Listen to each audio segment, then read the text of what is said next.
Përshëndetje o drita të bukura. Si ju kam, si jeni? Jam shumë mirë. Uroj edhe ju të jeni sa më mirë, edhe ta keni kaluar mirë mbrëmje ndje, se si jemi dëgjuar. Unë do ndaj sot 10 aspektet kryesore se si jeta ime është përmirësuar kur unë fillova zhvillimin personal. Do i ndaj këto me qëllimin që dhe ju të kuptoni se sa i rëndësishëm është zhvillimi personal të çdo njeri, sidomos te ne shqiptarët, sepse jemi pak krijesa komplekse në shqiptarët, mënyra se si është brumosur programimi në mendje, mënyra se si është programuar sistemi nervor, mënyra se si janë krijuar të gjitha mekanizmat e mbijetesës dhe të ndërveprimit jo të shëndetshëm. Pra si krijesa ne shqiptarët kemi pak ekstra nevojë për punë me veten. Për shkak të, e dini shumë mirë ju, për shkak të shkuarës që kemi pasur ne dhe brezat para nesh. Prandaj është shumë e rëndësishme që unë si Jona, si mentore, të sjell shembuj nga jeta ime. Shembuj real, konkret. Sot kam zgjedh 5 apo 10. 10 pikat kryesore.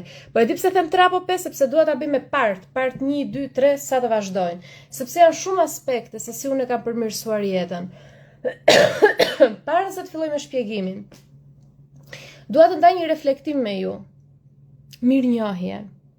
Unë personalisht më ragoja duke thënë ma shpifi Saranda, shumë bi popullim, po shumë njerëz, po andej po këtej, edhe pse është qyteti im, edhe pse jam rritur aty, jam shkolluar aty, 18 vjeçika, studiova, nuk u ktheva më deri para disa vitesh.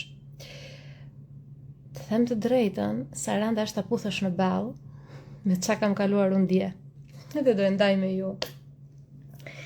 Dje, pasi mbyllëm live-in, unë nisëm të shkonim në natyrë. Shkuam te lumi liçeni që është krijuar pak si një liçen, mini liçen i vogël. Në një vend aq të vogël, ishte një grup me çuna me 2 jet ski, motor ujë. Si mund të futesh në mes të pemëve? Motor ujë dhe të bësh manovra. Nëse ikim i thash Edit, se këtu nuk rri, unë shkova për relaks, po shpemve, natyrë, të dëgjosh motor ato edhe me muzikë, kishin edhe me muzikë.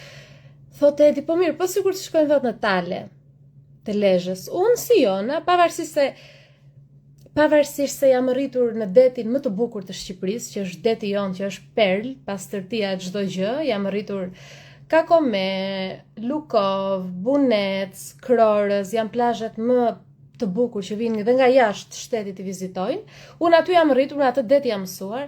Mua të më çosh në këto plazhet e hallit, Durrësi e kështu, për mua është domethënë tamam hall, shkoj për hall aty.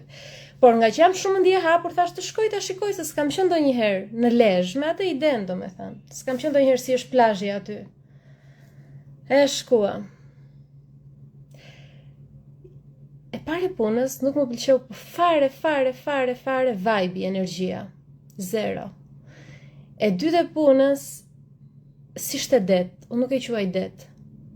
E quaj një gjë, një hapësirë të madhe, që bëhet pak shkum nga ca si dallg, ajo rëra dhe në vesh më duket sikur më ka hyra rëra si plur, si kafe, nuk e di ç'a ishte. Te telefoni po, më futë mikrofoni te kjo pjesa e karikusit, ajo rëra, te telefoni, domethënë ishte një gjendje, kam bërë një orë dje në dush ta hiqe nga flokët atë rërën. I thash Edit, ku më ke sjell? Ku më ke sjell? Ishte një gjendje që nuk e di, vajza unë bush, rroba banjo plot me rëre, ku ta shplaje se aty duhet të heci, hec që të futesh në kaq ujë.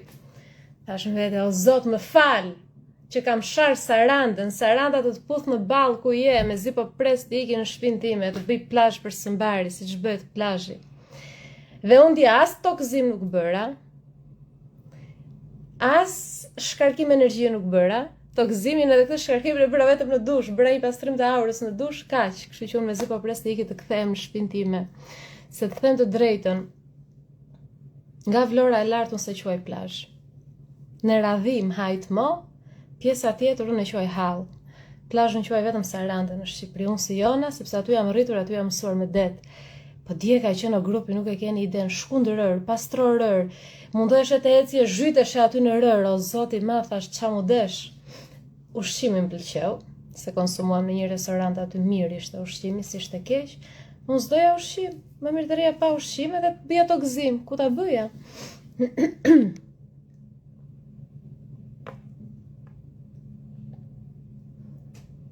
Dikush thot varet sepse në Sarandë rëmuj, po Saranda këtë ka që nuk ka kapacitetin e... Edhe nuk dini ju ku të shkoni, ju që vini si turist në Sarandë, se duhet të jesh nga aty që të dish këto kleçkat dhe hilet dhe vendet dhe oraret, se ju nuk dini, prandaj. Po Saranda nuk e çaj thua për pjesën e cilësisë së plazhit e çdo gjë, natyra është tjetër gjë. Por rëmund e ka shumë rëmuj, nuk ka vend, nuk ka kapacitet për parkim, nuk ka kapacitet për aq shumë turista sa vinë, sepse vinë dhe me shumë kroçere dhe me varka, vinë dhe nga Korfuzi, vini dhe ju me makina, jemi dhe ne që jemi aty dhe të bëhet një lëmsh. Atëhere,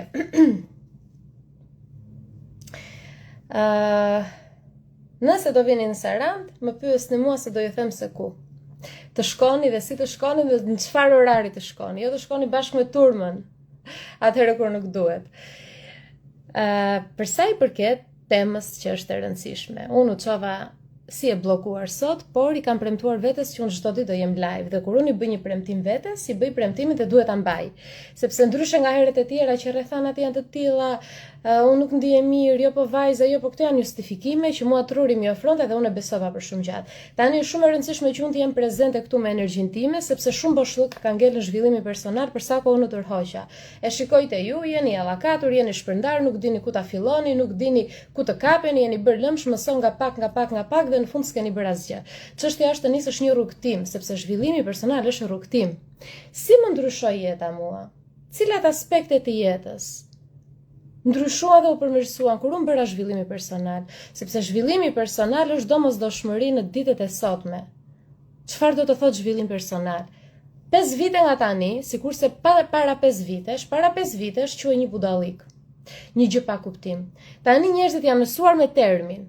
5 vite nga tani, njerëzit do e përdorin këtë term në për kafe, në për takime, shiko, kam nevojë të filloj dhe unë zhvillimi personal. Mbas 5 vitesh flasim se si do jetë zhvillimi personal. Tani ne jemi në hapat e parë, në realitetin shqiptar, në kulturën shqiptare. Dhe si e kemi nisur në një formë pak më të butë, duke ndryshuar mendimet negative, duke menaxhuar ankthin, duke rritur vetbesimin, pra në thelb zhvillimi personal nuk është vetëm kaq, por kjo është faza e parë e zhvillimit personal. Të menaxhosh mendimet e tua, të menaxhosh emocionet e tua, të te i kalosh ankthin dhe të bëhesh psikologu i vetes. Pra kështu e nisim ne, por në të vërtetë zhvillimi personal është shumë se kaq. Ti njihesh me shumë aspekte të vetes tënde, që nëse nuk do bësh punën me veten, ti je shmang, nuk di ti përballosh. Shumë njerëz shmangin punën me veten sepse nuk përballojnë dot errësirën e tyre, sepse nuk përballojnë dot anën e tyre të errët, sepse nuk përballojnë dot pikat e tyre të dobta. Dhe kur them ata, ne, edhe unë, e kam kaluar këtë fazë, është normale ju kërkoj ndjes paraprakisht, që mos ju kërkoj ndjes sa herë do kollitem, jam çuar e bllokuar sot, kështu që do kollitem shpesh. Është normale të kesh frikë të përballesh me veten. Edhe unë e kisha këtë frikë se ti nuk di çfarë do gjesh. Është një lloj si të hapësh një derë dhe ta kesh dritën fikur. Ti jetë errësirë dhe ti do duhet të prekësh, të ndihesh çfarë ka aty. Është një ndjesi frike, sepse ne gjithë jetën nuk e kemi quajtur normale dhe model normal dhe të shëndetshëm që të njihemi me veten tonë. Dhe brëndësia jon, kur ti arrin ta shikosh për herë të parë para pasqyrës veten, dhe të shikosh për herë të parë të kthesh syt brenda, të duket një gjë e huaj, e panjohur. Duhet të jetë kështu? Absolutisht që jo. Nëse ti nuk njeh veten tënde, nuk do kesh sukses as në financa, as në marrëdhënie, as në prindërim, në asgjë. Ti duhet ta njohësh veten. Duhet të arrish të zbulosh çfarë ka brëndësia jote. Nëse do e shikosh në këndvështrimin e një roboti, ne funksionojmë si robot, bazohemi në disa modele të caktuara dhe në bazë të këtyre modeleve ne sillemi dhe funksionojmë dhe ndërveprojmë. Pra unë të kthej një përgjigje të caktuar ty. Unë kam një reagim të caktuar emocional nga një situatë aty jashtë, në bazë të modeleve. Por problemi është që ne, kur nuk bëjmë zhvillim personal, ne nuk i njohim këto modele. Nuk arrim të njohim këto modele. Mendja, sistemi bindjeve, ti ke një rrjet neuronesh që operon vetëm për bindjet. Pra sistemi i bindjeve, në sistemin tënd të bindjeve, është regjistruar çdo fjalë, çdo fjali, çdo bindje, çdo mendim, çdo shembull që të është dhënë apo të është thënë, që ty nuk të ndihmon as pak në jetë, të mban të bllokuar, të mban të vogël, prandaj thua ti jam tërë se nuk më ecën jeta, për këtë arsye. Dhe ju që s'keni bërë ndonjëherë zhvillim personal, lexoni komentet tani te live-i, ndërkohë që unë shpjegoj. Shikoni njerëzit që kanë 5 vite që më ndjekin dhe bëjnë zhvillim personal, se sa shumë kanë arritur, sa të vetëdijshëm janë, sa lart janë në nivelin e vetëdijes, sa e kanë zgjeruar perceptimin për jetën dhe për veten. Kalojmë direkt në temë, fillojmë shpjegimin. I kam bajtë shënim të telefoni punës.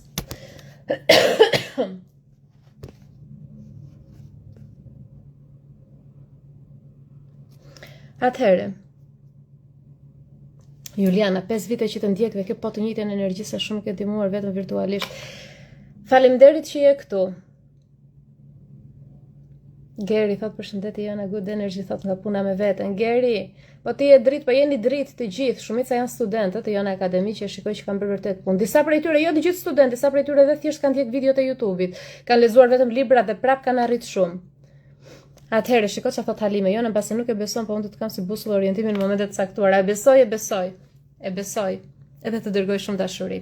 E besoj sepse ka diçka. Unë zhvillimin personal e mbaj shumë të thjeshtë, shumë simple. Duhet të dini diçka. Zhvillimi personal her pas here pasurohet. Imagjino, është një lloj, le ta quajmë një tort. Bëjmë një tort për ditëlindje. Dhe në fillim është ajo torta e thjeshtë fare. Dhe ne nisim me ato bazat, ato shtresat e tortës, çaj vendoset ai kremi midis shtresave, i vendos ndonjë qershi, ndonjë gjë sipër, ndonjë zbukurim. Ideja është që torta e zhvillimit personal ka hapësirë për të shtuar element pafund.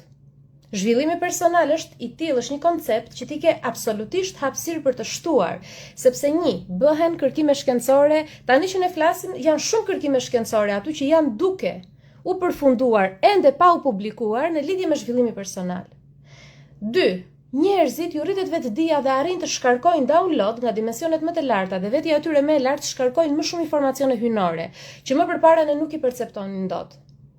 3. Njerëzit e rrisin vetbesimin, marrin guximin, një nga ato jam dhe unë, dhe ato çfarë kam ditur ndër vite, vendos tani ti flas hapur dhe ti vendos ajo torta e zhvillimit personal. Por, për një njeri që ka marrë shumë informacione për shumë gjatë, për një njeri që di shumë, por nuk di t'i vërë në punë, mbaje thjesht atë tortën. Prandaj ti vjen këtu te unë sa herë e humbet rrugës, sepse unë e mbaj shumë thjesht. 1 dhe 1 bëjnë 2. Mendimet negative i menaxhojmë. Nuk ndihesh mirë me veten, të duhet një rutinë mëngjesi. Më vjen keq. Nuk ndihesh mirë me njerëzit e tjerë, duhet kthesh te vetja, mekanizmat e mbijetesës së të ndërveprimit. Pra shumë e thjeshtë. Zhvillimi personal unë e mbaj shumë thjesht sepse unë vet e kam provuar qoftë me gjithçka që kalova me vajzën në vitet e fundit, e kam provuar që një fije e holl ty të ndan, ti pra ti ecën si për një fije të holl, dhe mjafton një hap ta hedhësh e lëkundur dhe rrëzohesh. I harron të gjitha, i hedh të gjitha në kosh. Por kur ti e mban shumë thjesht, thua një sekond, mendimet negative nuk më bëjnë punë. Ndihet pak kaos, bota aty jashtë, ktheu në botën këtu brenda.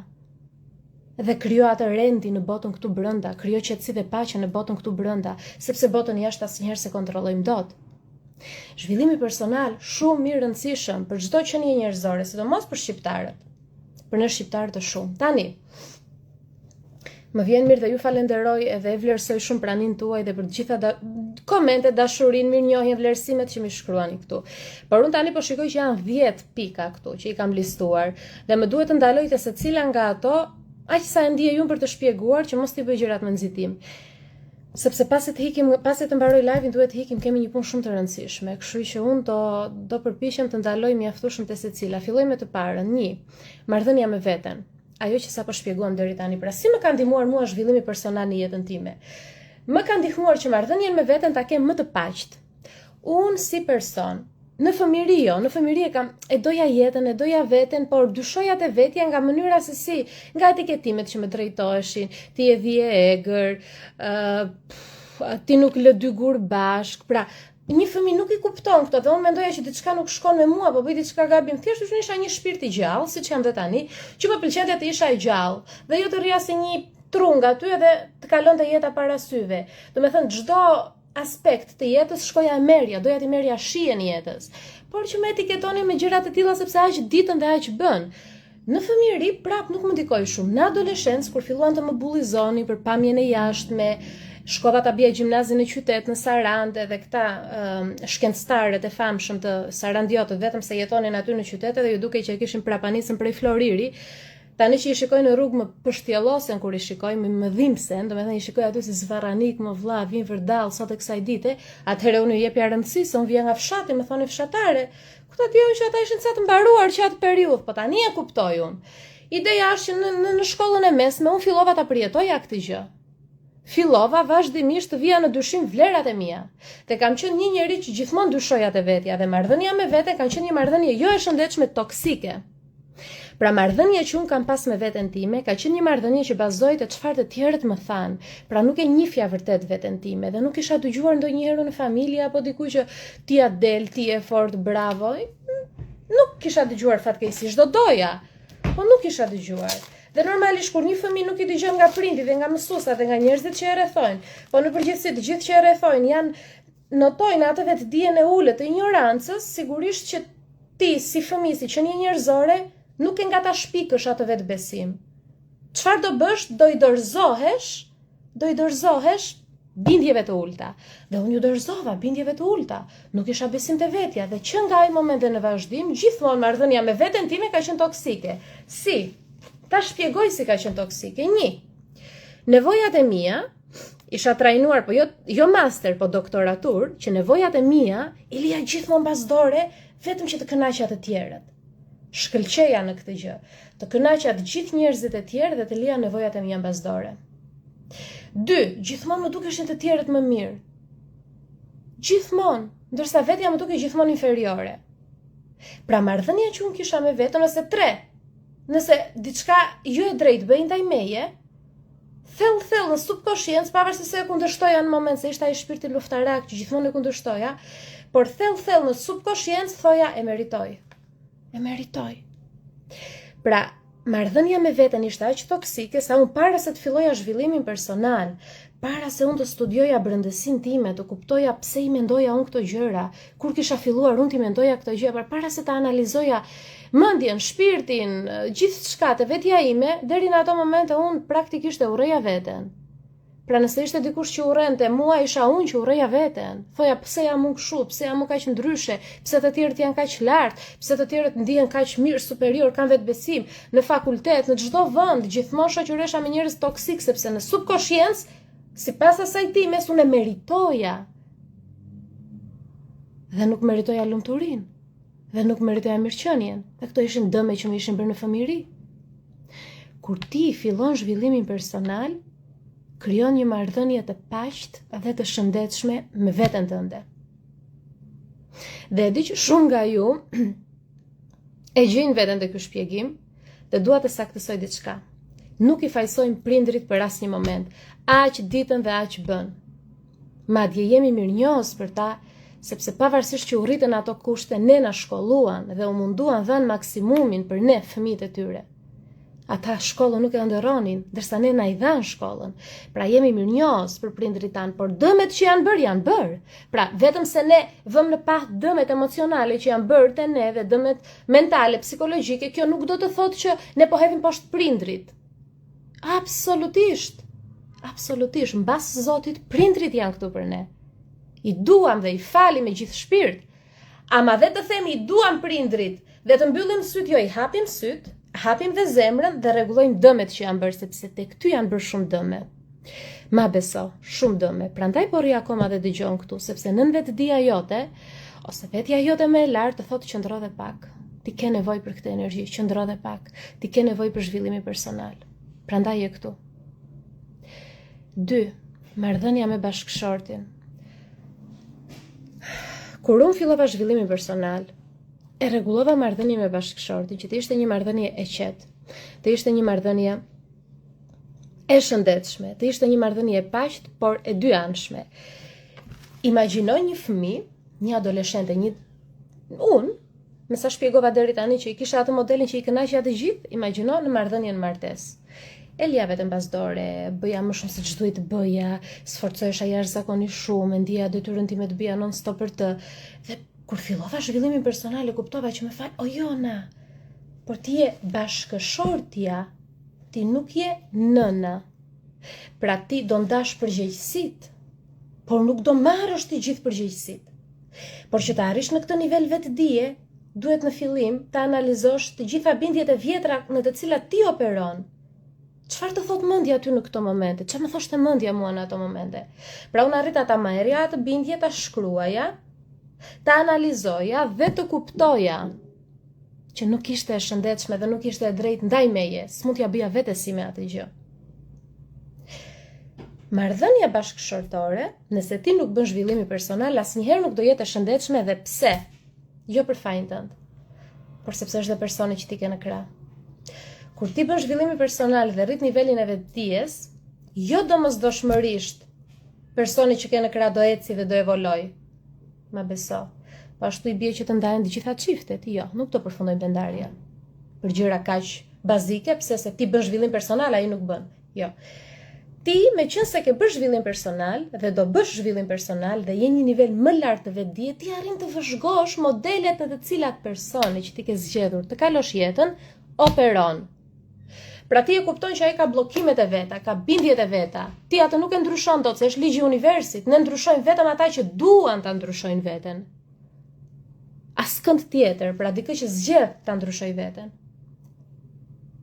Por ti çfarë mund të bësh është ta mirëkuptosh. Dhe këtu hyn në lojë inteligjenca emocionale.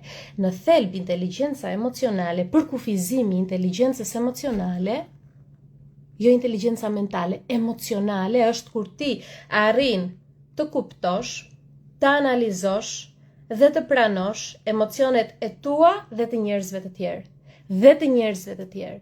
Prandaj duhet zhvillimi personal që ti të arrish ta kuptosh personin që ke në krah, jo të bëni sherrë, të vriteni për ditë e të debatoni për ditë aq më tepër nëse keni fëmijë. S'është e shëndetshme. Okej.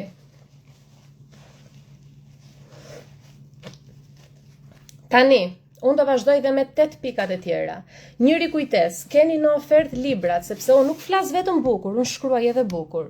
Pra, do thosh ti ku e ke gjithë këtë vetbesim, po jo, unë flas të vërtetën, nuk është se po mendoj unë sa bukur të flas për veten time, po them atë që ndjej. Janë libra shumë të bukur. Shkruaj edhe bukur, sepse ky është bestseller, ky këtu. Janë libra shumë të fuqishëm. Gjithçka që unë shpjegoj tani shumë më detajuar është këtu. Dhe pse po të rikujtoj, sepse i kemë ofertë. Dhe për më tepër zhvillimi personal, futu te profili im sepse i kemë 70% ulje trajnime dhe seminaret. Tani vazhdoj me 8 pikat e tjera. Pra gjithë korrikun ti ke zhvillim personal, te Jona Akademi 70% ulje. Gjithë korrikun ke librat më të fuqishëm në Shqipëri. Nga një autore shqiptare që është dhe mentore, dhe trajnere, dhe specialiste në shëndetin publik, është fat për ty që i ke këto libra me shumë ulje çmimi gjithë korrikun.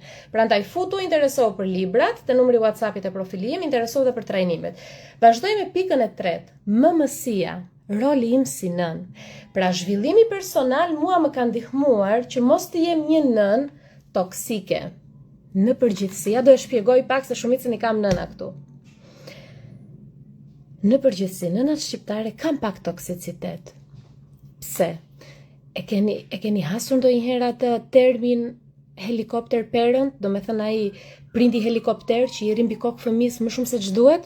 Nënat shqiptare, për arsye sepse veten e tyre dhe rutinën e tyre e kanë bosh, veten e tyre e kanë lëmbosh, nuk kanë aktivitete, sporte, hobi, grupime shoqërore, nuk kanë kohën e tyre, sepse nuk është në kulturën tonë shqiptare që nëna të ketë kohën e saj, të ketë. Tani po fillon dhe ka filluar pak, pas zhvillimit personal, por nga që një nën shqiptare nuk është e tillë, çfarë ndodh që i rri mbi kokë fëmijës dhe mbush kohën e vet me fëmijën. Fatkeqësisht këtë shembull ne e shikojmë edhe te nënat tona, vjerrat më saktë.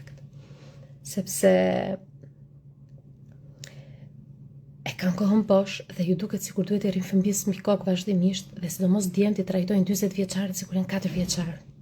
Ose vajzat e tyre i trajtojnë akoma të pafta, i mësojnë si të pastrojnë, si të bëjnë, si të gatuajnë. Pra shumë e rëndësishme që ti si nën të bësh zhvillimin personal, sepse unë për shembull kam 7 vjeç vajzën. Dhe unë zhvillimin e personal e fillova kur vajza ime ishte 1 vjeç. Pak më herët, para se të mbushte 1. Pra kur vajza mbushi 1, unë kisha 2-3 muaj që lexoja rreth zhvillimit personal. Dhe shëqyr Zotit 6 vite jetë vajzës time, unë kam qenë gjithmonë në rritjen e vetdijes në lidhje me zhvillimin personal. Pse them shëqyr Zotit? Sepse bën shumë dëmet e fëmija. Për shembull, ne kemi atë merakun e trashëguar nga prindrit tanë që nëse fëmia rrëzohet, nëse fëmia provon diçka të re, mos, jo, Edi e ka pasur dhe e ka akoma, por e kam ndihmuar unë vajzën që praktikisht i shtrëngoja grushta dhe thoja duro, lëre, Elia, rrëzoj, kuptohet aty ku nuk e rrezikohet jeta, ose e provonte diçka. Diçka që mua më duket shumë e vështirë për të bërë. Të ngjitej në një pemë, të ngjitej në një mur. Stop, lëre. Mundohesha ta lija sepse doja ta kuptoja vërtet, ngjitej apo jo, ajo ngjitej. S'kishte limit, sepse fëmia nuk ka limite në tru. Ja vendos prindi. Pra unë ose do i përcillja vajzës limitet që mi dhan mua, ose do e shkëpusja aty zinxhirin dhe do e lija vajzën të krijonte bindjet e veta në bazë të fuqisë së saj, të potencialit të saj. Pra zhvillimi personal kur ti e prind është detyrë 10 fisht. Kur ti nuk je prind, je i detyruar patjetër për të bërë zhvillim personal. Kur ti je prind, 10 herë më shumë duhet të bësh zhvillim personal, sepse pa e kuptuar i kalon bindje fëmijës, i kalon kufizime, ja zvogëlon potencialin e vet. E bën fëmijën të besojë që kaq mundem se kaq më tha mami. Jo, aq mundesh ti sepse aq mendon mami që mundesh, por aq sa mundesh ti e di vetëm Zoti dhe e di ti. Pra nuk duhet i kufizojnë fëmijët se bëjnë gabimet që bëjmë ne me veten tonë. Dhe unë si nën them faleminderit Zot që më solli zhvillimin personal në këtë pikë të jetës sime, në këtë fazë të jetës sime, sepse pata mundësi që vajzën vërtet mos ta arrisja me kufizime. Dhe me vajzën kemi pas sfida të tjera me vonesën zhvillim, me autizëm, dhe po ta shikosh vajzën time në aspektin motorik, në mënyrën se si lëviz, si bën, vajza është 100% e lirë dhe shumë herë me shkathët, nuk e di. Sepse e kam lënë unë të lirë, vajza nuk njeh limit. Nuk di ajo limit. Kjo lejohet, kjo nuk lejohet. Ajo do të hipi në pemë, hipën. Do e provoj, nuk i them unë bëhet apo s'bëhet. Provoje, unë nuk e di nëse ti mundesh, e di ti, provoje, je e lirë. Ose kur rrëzoj, vritej, mund të çohesh vet apo ke nevojë të të ndihmoj? Çohe vet, nuk qante se kish problem. Qyçja goca çuni, kape bëje, shkunte, tunde, u vrave. Ja. Jo kështu sepse nuk ka kuptim, fëmia nuk ka nevojë për bukën që i jep ti, apo atë tasën me qull me trahana që i jep në mëngjes. Nuk ka nevojë për atë. Fëmia ka nevojë për një prind që ta shikoj si perëndi. Ti thot ti je krijesë hyjnore dhe ti nuk ke limite. Forca, jepi, provoje. Provoje ti ku është limiti, sepse as qielli nuk është limiti, atë e di vet çdo individ.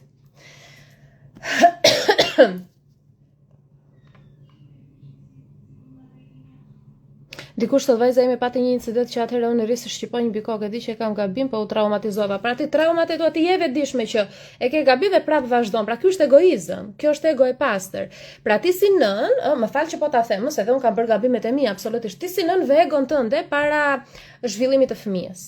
Dhe këtë e bën çdo prind, dhe këtë ja kam thënë dhe Edit, për shumë gjëra e bën ai. Kam unë merakun tim, është meraku yt o vlla. Merre fute ku të duash merakun tënd. Është i yti, s'është ç'i duhet fëmijës se keti merak. Shkon psikolog, lexo këtë librin, hiqe merakun. Shkon trajner, bëj trajnime me mua, shko bëj ik në hoxh, ik në prift, ku të duash, hiqe merakun. Pse duhet t'ia kalosh ti merakun fëmijës tënd? Duhet të zgjohemi. Mund të duken pak e ashpër me këto shpjegime, por duhet të zgjohesh se po i bën dëm fëmijës tënd. Zhvillimi personal mua më ka ndihmuar në MMS jashtëzakonisht shumë. Sepse merakun që ne kemi si prindër, ti e di çfarë do të thotë të japë një diagnozë autizëm për fëmijën? E di ti çfarë merak kam pas unë? E çfarë meraku mund të kem unë? E zhduka merakun, sepse meraku mua nuk më lejon të përjetoj rritjen e fëmijës, të përjetoj të tashmen, të përjetoj dashurinë e fëmijës. Nuk meraku mua më bllokon fëmijën. Lëre egon tënde, lëre merakun tënd. Shko ku të duash, hiqe merakun. Me fëmijën ti duhet të jesh siç duhet të jesh, jo siç kanë qenë prindrit e tu me ty. Është detyra jonë, kështu që zhvillimi personal në MMS mua më ka nderuar, faleminderit Zotit 100 herë që hasa në zhvillimin personal kur sapo isha bërë nën. Megjithatë, ju që përjetoni ndjenja faj që mund t'i keni fëmijët 20 vjeç, 15 vjeç, 30 vjeç, ose më të rritur, nuk e di, jeni në kohë. pse jeni në kohë dhe do t'jap një argument shumë të fortë dhe të vazhdoj te pika 4. E ke parasysh prindrit tanë që gjithmonë kanë pasur një boshllëk te vetja dhe ne thonim sa do doja të ishin ndryshe andaj po këtej? Edhe tani si e rritur, nëse prindrit tanë do e ndryshonin atë element, ne do thonë më sa mirë që e ndryshuan. Kur prindi përmirëson veten, çfarë do lloj moshe, fëmia gjithmonë e vlerëson. Dhe fëmia gjithmonë e mirëpret. Prandaj në çfarë do lloj moshe je, përmirësoje veten dhe bëj zhvillim personal sepse për fëmijën kjo është një surprizë shumë e bukur, që vërtet e mirëpret. Edhe e gëzon dhe e lumturon. Vazhdojmë, pra folëm për marrëdhënien me veten, folëm për marrëdhënien bashkëshortore, folëm për mëmësinë. Tani do flasim pak për atë në të cilën mua më kanë etiketuar Delia e Zezë. Më kanë gozhduar e më kanë gjykuar më shumë në 6 vitet e fundit, që është guximi për të ndryshuar profesionin, guximi për të emigruar dhe guximi për të hapur dhe mbyllur disa biznese. Momenti kur unë i thash trurit dhe arrita të besoj te thirrja ime dhe mos ta vras mendje se çfarë thon të tjerët. Unë vendosa që do ndryshoja profesion. Çfarë do të thotë? Specialiste në shëndetje publik me master në mjekësi është profesioni im ku mund të punoj në institucione të ndryshme shëndetësore, qoftë në pjesën e menaxhimit, qoftë në pjesën e inspektimit, qoftë në pjesën e statistikave, kërkimeve shkencore e kështu me radhë. Por, pavarësisht se konvertova diplomat në Angli, pavarësisht se përktheva diplomat në Vjenë, në Austri, ku shkova dhe emigrova, unë ndjeja thellë brenda vetes që pas një kompjuteri për të parë rezultatet e kërkimeve shkencore, për të shkuar në inspektime në vende të ndryshme, në spitale, në klinika apo në restorante, nuk e di për të inspektuar, nuk është puna ime, nuk është pasioni im. Dhe kur unë e vendosa që nuk do e bëja më, por do përdorja atë aspekt të kualifikimit tim profesional, do e përdorja për këtë që bëj tani, shumë njerëz po ti investove, po ka gjë vite në mjekësi, po ka dhe të gjithë nuk e pritën mirë. Po mua nuk më bënte përshtypje. U mësuan mbas 1 apo 2 muajsh. Sepse unë nga kjo kalova në trajnere fitnessi. Mentorimin as e kisha fare parasysh se çfarë do bëja. Kalova në trajnere fitnessi, po dhe aty më hyrën punë sepse kisha bërë anatomi. Dhe për të diplomuar si trajnere fitnessi duhet të bëje 2 provime në anatomi. Dhe aty më hyrën punë mjekësia, që kisha mbaruar më parë. Por çfarë dua të them? Si të kaloj dikush nga specialiste në shëndetje publike, punë në zyrë, punë me xhaket, punë në zyrë, të paguhet mirë, ke të sigurt, fjala siguri, është fjala që mua, do të fjala që unë dua ta zhduk nga fjalori, nuk na duhet siguria në jetë, na duhet thjesht të jetojmë, na duhet rrjedhshmëri, për çfarë të duhet siguria, për çfarë do sigurinë, ta sjell Zoti çdo gjë në momentin e duhur. Nëse mirë që bëra këtë, po do hapja dhe Instagramin unë. Të isha dhe influencer. Në nxorë bojën, në nxorë prapanicën diell, mos i thuaj të gjitha në për video. Mua vite për të qeshur, kur më thoni, të gjithë njerëzit pa përjashtim, ti bëj video po të duash, se qa bën, po mos tregoj gjëra nga të tuat. Iku dhe kjo. Do emigroja prapë, mos pëlqeu Vjena, po si njerëzit të nderojnë dhe në Vjenë, ju do lini Vjenën, po qa do bëni, po qa Spanjë, po Spanja ashtu, po Spanja kështu. Iku dhe kjo. Po qa biznesi do hapësh ti me gur, kristale, gur natyral. E hapa, suksesi madh, iku e mbylla, iku dhe kjo. Po pse do e mbyllësh? Duhet të dini diçka. Në jetë ne jetojmë për veten tonë. Dhe zgjedhjet që ne bëjmë në jetë gjithmonë, një njeri aty jashtë do e ngacmojnë, do e habisin, do i ngacmojnë atë errësirën e vet dhe egon. Dhe gjithmonë do na kundërshtojnë. Profesioni yt është profesioni yt. Mënyra se si do ta jetosh ti jetën është e drejta jote ta zgjedhësh. Sa biznese do të hapësh apo të mbyllësh është e drejta jote. Sa herë do të emigrosh me një çantë në shtëpinë me fëmijën tënd është e drejta jote. Dhe njerëzit gjithmonë do flasin, por çfarë ka rëndësi për ty? 1 milion zëra aty jashtë që të thon pse, apo në darkë kur vë kokën te jastiku. Ai zëri që të flet dhe të thot, ti nuk je e lumtur. Ti duhet të bësh diçka për veten. Ti nuk mund të vazhdosh më kështu. Diçka nuk shkon me ty. Të ka rëshqitur jeta. Kjo nuk është jeta jote. Çfarë ka rëndësi për ty? Ato 1 milion zëra aty jashtë? Ato 1 milion zëra aty jashtë, kur mbyllet dera e shtëpisë harrohen. Ama ai zëri në kokën tënde të përndjek dhe nuk të lë të qetë derisa ti të ndryshosh. Zhvillimi personal mua më ndihmoi që të bija prioritet atë zërin, dhe ai zëri mua gjithmonë më shumë thotë, "O Jona, çaj vret mendje, nuk ecën kjo të paktën ti bëre atë që ndjeve." Me unë gjithmonë kam bërë atë që kam ndier në 6 vitet e fundit. Njerëzit më përgojojnë, bëjnë thashë theme për mua, më ulin, përpiqen të më zvogëlojnë dritën, ndonjëherë dhe në sy, ndonjëherë pas krave. Nuk ka rëndësi se unë nuk i konsideroj këta njerëz. Pra në të vërtetë, tani që ne flasim, ose në të vërtetë kur unë jam duke ngrënë ushqim, ose duke përqafuar vajzën, ose duke notuar në det, nuk është se unë jam e vetëdijshme për ekzistencën e tyre. Në mënyrë automatike nga truri im ata fshihen. Por çfarë ngelet gjithmonë te unë është zëri im i brendshëm, zëri i Zotit që më flet këtu, thirrjet e intuitës që i kam këtu, çfarë duhet të bëj unë që mua të më përmbush. Dhe zhvillimi personal në aspektin e karrierës, financave sidomos, financat e lëm pikë më vete financat se është tjetër gjë, e kam lënë te teta. Pra, sidomos në aspektin e emigrimit, në aspektin e biznesit, për të ndryshuar gjërat, për të ndryshuar llojin e biznesit, provo çfarë të ndiejë zemra aty, sepse është e drejta jote. Po normalisht që ta përjetosh këtë që duhet bësh zhvillim personal. Rikujtes edhe një herë për të gjithë ju që jeni në live tani. Mbas live-it ose që tani, ose mbas live-it, futuni direkt te WhatsApp-i ose te faqja e librave dhe përfitojeni të gjithë librat e mi me ulje çmimi. Dhe gjithashtu trajnimet e mia dhe seminaret janë 6 seminare dhe 3 trajnime për zhvillimi personal. I keni me 70% ulje. Tani është momenti që ti të fillosh zhvillimin tënd personal. Nuk e çfarë pret më. Tani është momenti. Ti po dosh lëre, s'ka problem, se ne prap do vazhdojmë këtu me live, me këto unë do vazhdoj me këto trajnime, me të tjerat. Këtu jam unë. Se detyra ime kjo është. Misioni im ky është. Puna ime kjo është. Por ti çfarë do bësh? Sepse të hysh në një live te unë tani, në darkë te një mentor tjetër, nesër te një tjetër, nuk ta ndryshon jetën. Duke dëgjuar, ti të duhet një rrugë nga fillimi në fund, duhet të punosh.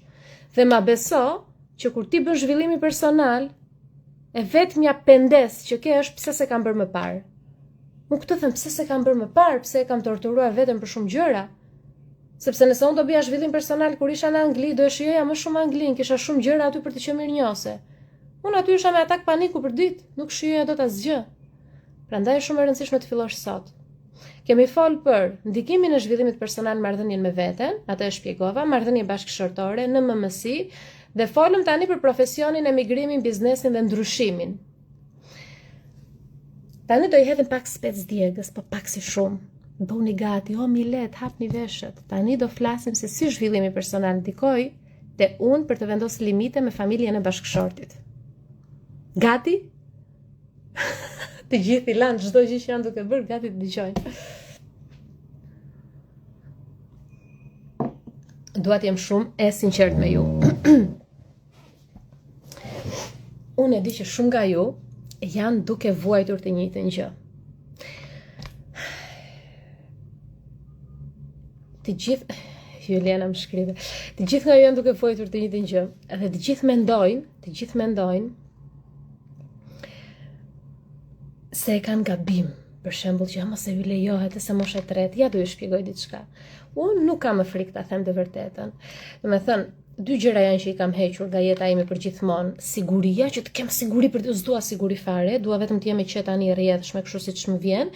Edhe e vërtet, nuk dua të mendoj 2 milion skenar, po sikur, kështu e ndije e thash më vjen keq që u ofendove. Pra këto dy gjëra unë dua t'i bëj dhe me ju dhe I kam 6 vite që I bëj. Devijova pak disa muaj, nuk dilja fare në live, tani do vazhdojmë kështu u kthye Jona me këto vërtetësitë e veta. Ndaj bëuni gati. Familjet shqiptare që kanë rritur djem, në përgjithësi kanë rritur në një cep të mendjes së tyre me atë idenë që do kemi kontroll dhe në familjen që djem tan do krijojnë. Sepse e kanë pasur këtë shembull më përpara.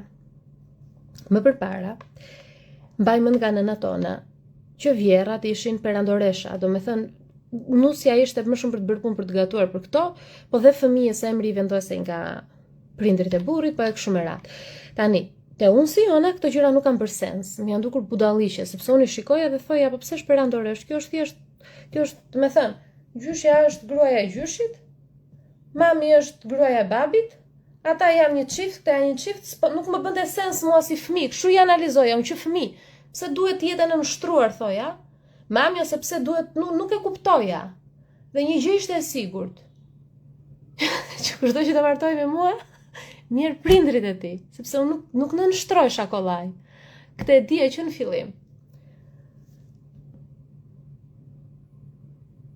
Në kella shtatzan, jo, kishin filluar ndërhyrjet që me herë, do me thënë me gjithë shka me detaje, do me thënë ishte ai modeli që ti mund të duhet i bësh dhe pjatën burrit edhe një kafe edhe këto gjëra, do me thënë ushqimin e me duke i normale që ti thjesht të merrja pjatën time ose kafen time të ulesh pa e pyetur, hapesh në sy çfarë ndodh. Filluan këto modelet që te për shembull fejuam ne dhe duhet të farefisi të vinte ose urime njerëzit, unë jepja çik dorën dhe hikja, si jam mund të ulem ditan, po si keni qenë mirë, po si falem. Këto çokat e gjërat nuk jam mund të s'kam qenë ndonjëherë tipi tillë.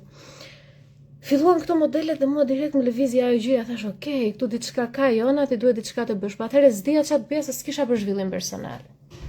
2020 e mbrapa.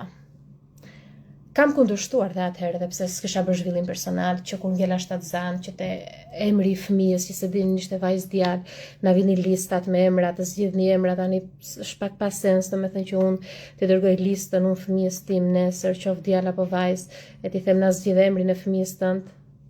Dërgoj unë listën, ç'lidhje ka, unë të mit i bëra, u avura emrat, në rregull jam. Pse duhet unë tani të vendos? Pra janë sa gjëra si pasens. Nëse pas 2020-s fillova limitet ti theksoja më shumë. Sepse që në këto ndërhyrjet e vazhdueshme për mënyrën e jetesës, për mënyrën si jetohet jeta, pse shkoni me pushime, pse emigroni, pse bëni atë, pse bëni këtë, e kështu me radhë, çaj dhe fëmijës për të ngrënë, 3 telefonata në ditë, hëngri apo s'hëngri. Dhe për mua ishin gjëra pa kuptim, sepse unë nuk jam një cop druri, përderisa Zoti më ka bërë nën, unë kam lind fëmijën, kam të gjitha aftësitë që unë ta mbaj të shëndetshme, kam mëngjesin darkë, ç'lidhje ka. Dhe aty u kuptova që duheshin limite. Dhe bashkë me limitet vijnë dhe etiketimet. Egoiste, i jep shumë gojës, e keqe, e ashpër, dhe unë isha dakord të mi vendosnin të gjitha etiketimet për sa ko më linin të qetë në familjen time, në shtëpinë time. Ka edhe shumë familje që ndërhyjnë akoma më shumë, nuk po them, unë jam mirënjohëse për ta absolutisht për familjen e Edit, por edhe mamas time i kanë folur dhe nënës time i kanë folur për shumë aspekte që kanë vëre te ajo pak element negativ, sepse për mua si Jona nuk ka rëndësi është vllai im apo është kunata ime, ndonjëherë i mbaj anën kunatës më shumë se sa vllait. Kështu që kur mami ka bërë ndonjë sjellje apo ndonjë koment që s'më ka pëlqyer, e kam thënë stop, s'të duhet hecti, shiko familjen tënde, s'të duhet.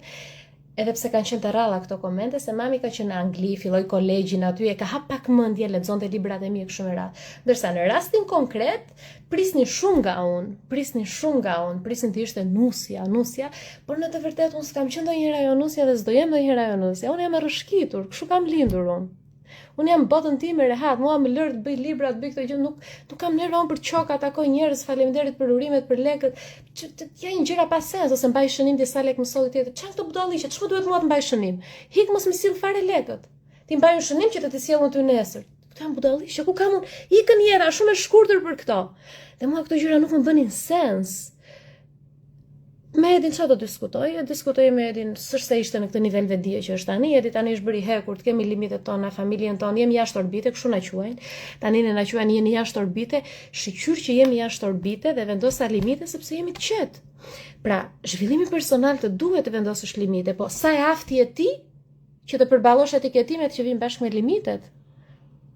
Sa që ti thuash jo, prindërit burri do vinë në etiketime, je shumë e ashpër, ti flet shumë keq, e do vende prindrit e tu, e do i thon pse është kaq e ashpër, e do kërkoj llogaritë e prindrit, e prindi do i thotë s'kemi çaj bim se ashtu është.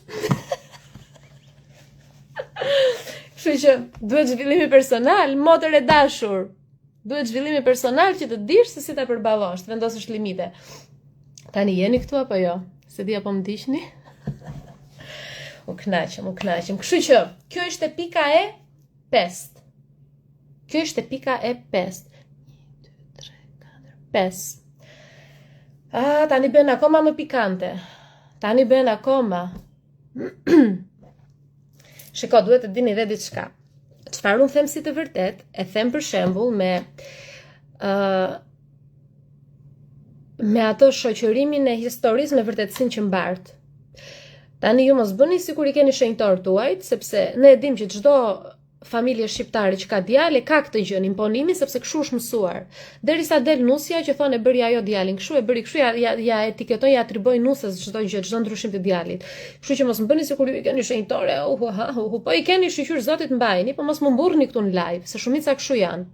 Në rregull, po ka dhe plot cilësi pozitive, sigurisht që kanë, por në të vërtet, shumica e njerëzve që mua më rrethojnë, përfshirë edhe familjen e Edi, thjesht shtiren kur janë afër meje, nuk është se vërtet më duan tamam ose kështu, shtiren se kanë frikë që jam e ashpër, e drejt për drejt, nuk është se e kanë pranuar vërtet atë kush jam. E më duket ndonjëherë sikur dhe babi im vet nuk e ka pranuar vërtet atë kush jam, dhe ai sikur shtiret ndonjëherë thjesht se kanë këtë frikën që jam unë e drejt për drejt. Mami është ajo që më ka pranuar 100%. Do thosh ti pse i thua live, se kush më do qefi. Çfarë të bëjmë tani? Ti mbaj fshehur? Ti mbaj këtu që mos të ofendoj. Jo, kjo është kështu. Unë kështu e kam ndier. Tani vazhdojmë. 6. Ndjenjat e fajt me prindrit. Këtu më qëndroni se kjo është shumë e rëndësishme. Nga humor tani do e kthejmë në dramë. Dhe pse? Vetëm mos filloni të shani vjerat në komente, se nuk është ky qëllimi. Qëllimi është të bëjmë zhvillim personal, jo të shajmë vjerat. Ç'është kuptim ka tani? Nëse ti shan vjerën, ti je më keq se vjera për veten tënde. Ti duhet të bësh zhvillim personal, ta mirë kuptosh vjerën, ta edukosh vjerën, edhe ta pranosh për atë që është dhe të vendosësh limite. Nëse ti fillon shan vjerën në komente këtu në live, ç'është kuptim ka? Ndjenjat e fajit me prindrit. Fëmijët shqiptar. Çam doli para një postim dje duke postuar atë videon që sharake që bëra. Më doli para që ora 11:30, më doli para një postim dhe thoshte: janë disa borxhe, po dëgjoni me vëmendje. Janë disa borxhe në këtë jetë që nuk shlyhen, sepse nuk të del jeta, nuk të dalin vitet e jetës për të shlyer diçka e tillë. Dhe thëmë, çfarë borxhe janë këto? Dashuria që t'i japin prindrit. Çfarë? Do me thënë, ne jemi kultivuar me idenë që dashuria që na jep prindi është borxh. Buka që na jep prindi është sakrificë. Cica që t'i jep mami ty, qumshti që t'ka dhënë është sakrificë. Hey, gjithçka që prindi ka bërë për ty deri në moshën 18 vjeç ka qenë detyra. Detyra ka bërë detyrën. Ka bërë detyrën. Mirënjohja që ne ndjejmë për prindrit dhe dashuria që është për prindin është tjetër gjë. Por nëse unë sot rris fëmijën tim dhe ja jap dashurinë time si formë borxhi, unë kam mbaruar si nën. Jam nëna më e mbaruar fare. Shumica e prindërve ka rrit fëmijët me idenë që unë bëra për ty dhe ja përdorin si presion këtë gjë fëmijës. Sepse shumë prindër shqiptar kanë krijuar personalitet narcistik nga neglizhenca emocionale, nga mungesa e dashurisë dhe nga mungesa e rëndësisë. Pra nuk kanë marrë rëndësi nga prindi nga askush dhe duan patjetër të jenë protagonist në jetën e dikujt, të zgjedhin personin e gabuar dhe bëhen protagonist në jetën e fëmijës. Unë personalisht nuk jam rritur nga prindër të tillë. Por kam ndier ndjenja faj sepse unë kam qenë një natyrë shumë e brishtë e ndjeshme dhe analizoja vazhdimisht vuajtjet e thoja sakrificat e prindërve dhe fillova të krijoja atë në mendjen time iluzionin që ndihesha në faj kur ata punonin, kur ata lodheshin dhe më dukej deri vonë sikur ishte mirëqenia e tyre, sikur ishte përgjegjësia ime dhe detyra ime, por jo. Unë si Jona, për sa ko i kam prindrit gjallë, do i mbaj kështu. E para, se ndjej me zemër ta bëj, dhe e dyta, sepse gjithmonë do e gjej mundësin ta bëj. Atë që kanë bërë prindrit e mi për mua, rrallë prindër e bëjnë për vajzat. Ata mua më kanë shkolluar dhe jo vetëm e 3 vite, po kanë punuar shumë, kanë emigruar në një moshë të madhe, që unë të bëja dhe masterin. Edhe janë prindër të cilët kur ju thua një fjalë rrin të dëgjojnë, nuk janë atë egon e tyre që unë i di të gjitha edhe ti je fëmia im, jo rrin të dëgjojnë. Absolutisht më dëgjojnë, më marrin dhe mendime, diskutojnë dhe gjëra bashk dhe kanë punuar shumë për gjithçka për fëmijët e tyre, për mua dhe vllajin, kështu që unë jam me fat që i kam ata prindër, dhe prandaj edhe nëse ata do kenë nevojë për gjithçka që do kenë nevojë, gjithmonë do më kenë mua mbështetje deri ditën e fundit të jetës së tyre këtu në tokë. Domethënë, për sa kohë më kanë mua, zëres e kanë Zotin, dhe e them këtë gjë dhe e kam thënë. Por ndjenjat e fajit nuk ishin të shëndetshme për mua, sepse në fund të fundit unë e bëj këtë gjë se dua ta bëj, por nuk është faji im që prindi im ka vuajtur në jetë.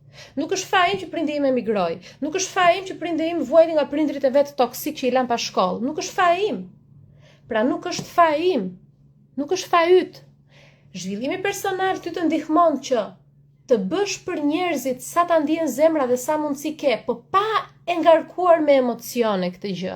Dhe aq më tepër emocione që të ulin energjinë dhe frekuencën. Faj, turp janë emocione që të ulin energjinë dhe frekuencën. Mundohu që të bësh për prindrit aq sa ti ke mundësi, por nuk është detyra jote të bësh për ta.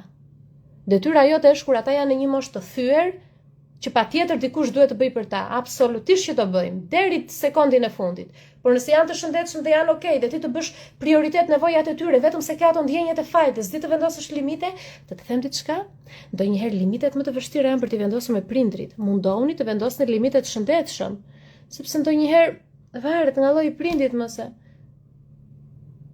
Mami ime është ëngjëll në këtë tokë, as të kërkon, as të bën, madje bezdis ndonjëherë që kur ka nevojë për diçka nuk e thot. Ka prindër të tjerë që vetëm kërkojnë, ose ka prindër të tjerë që ankohen, sot më dhëmb aty, sot më dhëmb këtu. E keni parasysh, duhet vendosësh një farë limite të mbrosh energjinë tënde, sepse duhet kuptoni edhe diçka. Prandaj them zhvillimi personal dhe inteligjenca emocionale na duhen ne brezit ton, sepse prindrit tan asnjëherë nuk e kuptojnë se sa na rëndojnë ne kur ata i shikojmë të vuajtur. Ne si fëmijë çfarë do jepnim të shikonin prindrit tanë të mirëmbajtur, të fuqishëm, të lumtur. Kur ata ankohen, më dhëmb aty, më dhëmb këtu, ajo, kjo është shumë e rëndë për ne. Asnjë prind nuk ankohet kot, o Ylka të keqen me këto mendësi. Domethënë Ylka sapo ka pasqyruar këtu bindjet e prindërve të vet. Domethënë Ylka është shenjtore. Unë jam Delia e Zez, sepse unë këtu po them të vërtetat se si funksionon zhvillimi personal dhe truri njëri, Ylka është shenjtore. Pra Ylka do të dali si shenjtore dhe thotë që ja, unë shikon dua prindër, ndërkohë Ylka e kalb veten nga brenda për ditë dhe çfarë bën fatkeqësisht Ylka? Shkonte fëmia i vet dhe ja shkatron jetën Ylka nesër. Dhe mamas Ylka nuk duan, Ylka e dashur. Në rregull? Duhet të dëgjosh çfarë po të them. I shkatron Ylka e dashur jetën fëmijës. Asnjë prind nuk ankohet kot. I njeh ke të gjithë prindrit e botës ti? Mos flisni pa baza. Bazohu diku. Bazohu diku. Nuk ka lidhje vuajtja. Prindi që është prind sa do të vuaj nuk duhet ja thot fëmijës, shkon psikolog. Nuk është e shëndetshme kjo, kultura shqiptare. Vuan prindit ja thot fëmijës, shkon psikolog. Nëse unë vuajt, vetëm unë t'i them vajzës time dëgjoj se kur merra diagnozën për ty, edhe shiko sa vuajta unë sa bëram, po jo, është pa aftësi, është prindi pa aftë. Prindi pa aftë, shko në psikolog, shko në mentor, lexo libra, puno me vete, shkruaj. Unë vuajta në komunizëm, vuajta në internim, u bën këto, shkruaj, mos ja thuaj fëmijës. Nuk jam dakord me këtë gjë, për asnjëherë nuk do jem dakord, sepse ti çfarë për ti i projekton fëmijës tënd. Gjithmonë ja projekton. Dhe aq më tepër prindrit që thon fëmijët e mi jetojnë si princesha e princer. Juve nuk ju besoj asnjëherë, më duhet të dëgjoj fëmijët tuaj. Sepse në përgjithësi një element narcistik të prindi është kur e bën jetën e fëmijës parajs. Një prind që vërtet është prind i shëndetshëm mendërisht dhe emocionalisht, natyrshëm ka pak hapësirë te vetja e vet për të dyshuar në prindërim. Natyrshëm Zoti ty të sjell pak dyshim në prindërim kur je i shëndetshëm 100% emocionalisht. Një prind narcistik thotë, "Jo, absolutisht, ja kam plotësuar çdo gjë fëmijës." Është prind egoist. Vazhdojmë. Pra, me familjen tënde, me prindrit, mundohu mos ta ngarkosh veten, sepse ata vjen një moshë dhe ankohen non stop, po s'është detyra jote, domethënë që të marrësh gjithë atë ngarkesën e tyre. Tani vazhdojmë më tej. Peshat e tepërta nga shpatullat, unë i hoqa me zhvillimi personal. Pra, kur unë bëra zhvillim personal, kuptova që kisha mbajt peshat e shumë njerëzve. Për shembull, kuptova që çështje dokumentash, çështje ligjore, gjëra të tilla, më duhej gjithmonë të merresha unë, sepse unë dija kompjuterin, unë dija gjuhën e huaj, aty u kuptova që ishte peshë e tepër dhe nuk duhej ta merrja më unë. Kuptova që Edi t'i humbiste durimi me disa gjëra nga vajzat, dhe kur Edi t'i humbiste durimi, duhej unë menjëherë të futesha në aksion edhe mos ta lejoja që vajzat merrte atë energjinë e tendosur të tij. Pra, si ishte peshë imja. Duhet ai të punonte me veten që të kalis durimin. Sepse s'është detyra ime të bëj rolin e të dyve, të pjekur emocionalisht. Unë kam pjekurin time emocionale, ti i dashur bëj pjekurin tënde. Dhe peshat shumë më të mëdha që kisha marrë, ishin pesha të cilat emocionalisht njerëzit e tjerë kishin derdhur te unë në formën e ankesave, të lotëve, të vuajtjes. Pra shumë e rëndësishme që dikush të vjen në ato lloj forme me ankesë, me lot, me vuajtje, ti mos ta marrësh këtë gjë. Jepi dashuri, jepja dhe një përqafim, jepja dhe një këshill, po mos e merr këtë gjë me vete, sepse të peshon shumë, të rëndon shumë. Dhe së fundmi pesha që hoqa ishte pesha e autizmit. Doni ta dini pse? Sepse deri vonë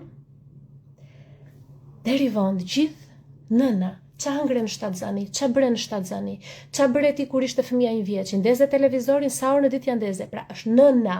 Nënën e vendosen aty te muri dhe e gjuajnë me shigjeta, pa fund, dhe e hoqa nga shpatullat. Sepse nuk është faji im, nuk është faji yt. Kështu e dënte Zoti, ky është misioni. Dhe unë akoma jam duke u marrë me këtë gjë që ta zbuloj pse në zanafillën. Me asnjë pikë pyetje nuk do e lë vajzën time unë këtë jetë. Do shkrihem deri në fund që vajza të marrë të gjitha pyetjet e saj dhe të marrë të gjitha përgjigjet e pyetjeve. Pse erdhi, si erdhi e çdo gjë. Por hiq nga shpatullat ngarkesën e të tjerëve, sepse njerëzit të kanë më kollaj të ta plasin ty se sa ta përpunojnë vet. Mbaj mend një gjë. Njerëzit e kanë më kollaj të ta plasin ty stresin e tyre se sa ta përpunojnë vet. Dhe 90% e njerëzve ua delegojnë të tjerëve, nuk din ta përpunojnë vet. Tani rikujte, sepse shikoj që u bashkuam shumë njerëz këtu live. Gjithçka që un po flas tani për zhvillimin personal dhe shumë më shumë se kaq, keni të gjithë librat e mi me ulje në panair, janë manuali mendimit pozitiv. Të ndryshoj mendimet negative, këto bindjet që them unë se këto bindjet ai kontrolloj jetën e. Si të menaxhosh të gjitha emocionet e ulta, turpi, faji, ankthi, stresi, frika, ataku i panikut, gjithçka e ketë ekuilibër, sidomos nëse keni ankth. Në kërkim të lumturisë si të guxosh të ndryshosh jetën tënde, të emikrosh, si të jesh një prind i vetëdijshëm, si të guxosh në jetën tënde të fillosh shkollën pas shumë vite shkëputje, të hapësh një biznes, si të rritësh vetbesimin. Shkëputu nga e shkuara, mos u ndjej keq kur të lënë të gjithë vetë, mos u ndjej në faj kur njerëzit e tjerë gjykojnë zgjedhjet e tua, ajo që thash në fillim, pika 1 që filluan të më gjykoni të gjithë, është ky libër. Dhe ditari si të manifestosh çfarë të doj zemra për 3 muaj. Të gjithë librat e keni me ulje dhe zhvillimin personal, me që po flasim për zhvillimin personal, e keni me 70% ulje. Më shumë se kaq nuk do gjeni ndonjëherë. Nuk do jap më ulje më shumë se kaq. Edhe këtë e dhash për shkak të revolucionit Flamingo, sepse më frymëzuan ata të rinj aty në shesh, më dhan provat që vetdia e njerëzve është rritur dhe njerëzit kanë nevojë për zhvillim personal. Kështu që janë 3 trajnime dhe 6 seminare, të gjitha në total 200 euro, 70% ulje. Kështu që futuni te profili im t'i gjeni. Vazhdoj me pikën tjetër. Financat, flasim pak për financat. Orgeta thot, ta kesh me jetë vajzë, unë mendoj se vaksinat janë shkaku i autizmit. Orgeta, faleminderit. Orgeta, unë kam profil shkencor. Dhe unë dua prova shkencore. Dhe jam duke gjetë provat. Kështu që unë vajzën time do ja jap të gjitha përgjigjet që ajo ka nevojë. Kështu që kaq për momentin. Kjo është temë që nuk dua të flas pa pas prova. Por që çdo gjë ka një shkak, e ka. Ka njerëz që përfitojnë, ka. Është shumë e rëndësishme që të jemi një njeri drejt, ti ndodhi, një njeriu të drejt, po dhe shumë këmbgulës, ti ndodhi kjo gjë, siç më ndodhi mua, tani e kuptoj pse ndodhi, që ta çoj një gjë deri në fund dhe ta kuptoj nga se vjen. Financat, në përgjithësi, unë jam rritur me bindje dhe me atë idenë që shtri këmbët sa ke organin. Këtë shprehje e keni dëgjuar shpesh te unë, sidomos ju që keni vite që më ndiqni. Pra, nëse nuk kishim para, quhej diçka e njohur. Nëse kishim shumë para, quhej diçka e përkohshme. Pra, nëse ne nuk kishim para, është ajo gjendja normale. E ke parasysh kur ti jeton gjithë vitin në shtëpinë tënde, bën punën e çdo gjë, një herë në vit shkon në pushime, e njëjta gjë. Pra, kur nuk kishim para, ishte ajo përditshmëria normale. Kur kishim një herë në kaq shumë, iknim, shkonim me pushime. Pra, çfarë dua të them? Praktikisht, se shkonim me pushime, na duke një gjë e re, e panjohur. Që ti të kesh lirim financiare,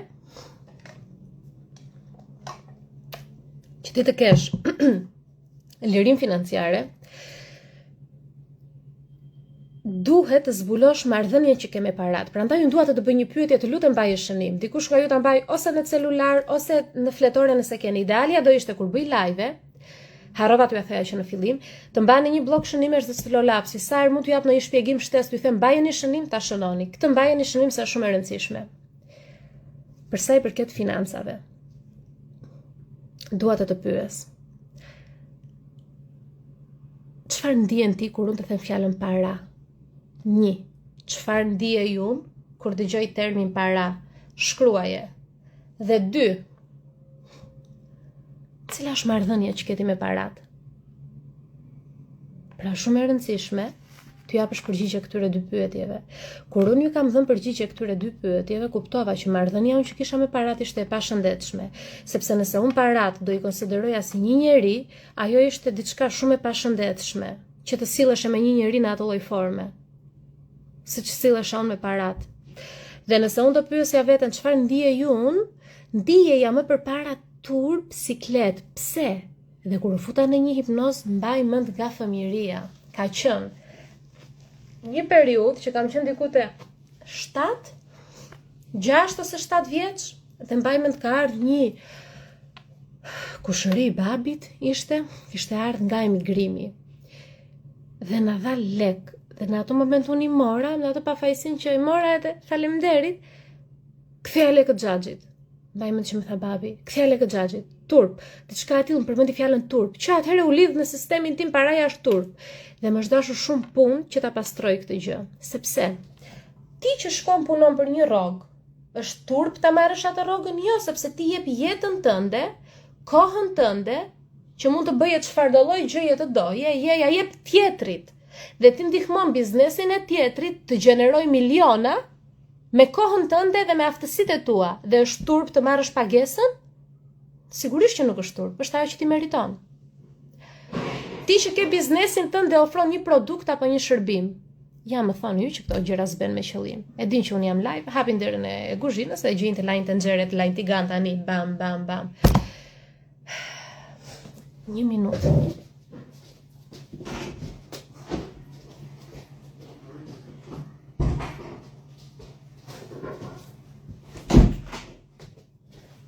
Amor grupi.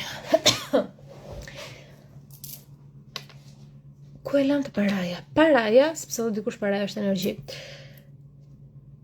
Paraja, për ty që ke një biznes dhe një shërbim që e ofron për të tjerët, duhet të dish diçka. Kur ti ofron një shërbim apo një produkt që lidhet me kohën tënde, ajo gjë nuk ka pagesë. Prit. Kur ti ofron të njëjtin shërbim apo produkt që lidhet me kohën tënde dhe me një eksperiencë jete që e ke kaluar dhe i ke nxjerrë mësime, ose ka fare pagesë.